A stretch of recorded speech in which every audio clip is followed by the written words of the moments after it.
Every time you have something very strange happen in your life, something interesting happen with the mind. The mind all of a sudden discard what is not essential.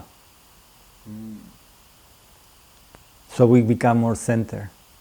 So when you get something, so it would be nice not to have to go through that and go more naturally without, it is what it is. But what happens is in any extreme situation, like in a cancer or any extreme situation, the loss of a loved one, something that is very extreme, what happens is all of a sudden we are forced to shed off what is not essential. All what is going on and running and all the conflict disappears. We get in this point, which at the beginning is a very deep pain, fear, but pain. And then all of a sudden it becomes this peace. Many will say, all of a sudden I get to this peace. Why? Because all of a sudden the mind starts shedding all this unnecessary going on. Of course, there is a combination, always a combination of things. But basically, when there is a lot of imbalance outside our life and inside us, there is the tendency to get sick increased. Especially when there is a lot of fear, when there is a lot of anger.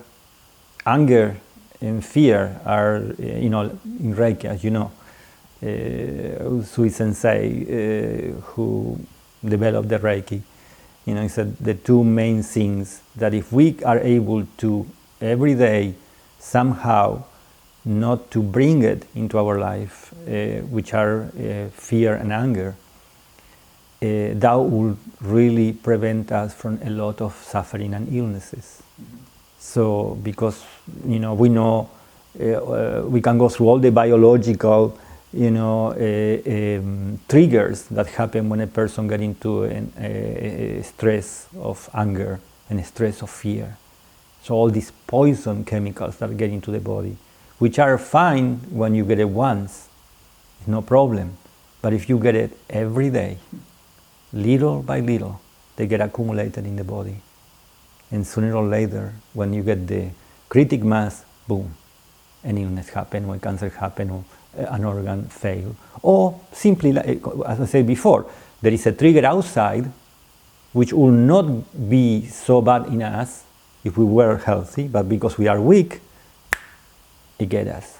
So it's good to be more in contact with nature, but the thing is this, if we are not more in contact with our inner self, we may not be able to really appreciate nature in the real way. So everything comes from the inside out. Nature is is an inspiring tool of the universe. But I believe that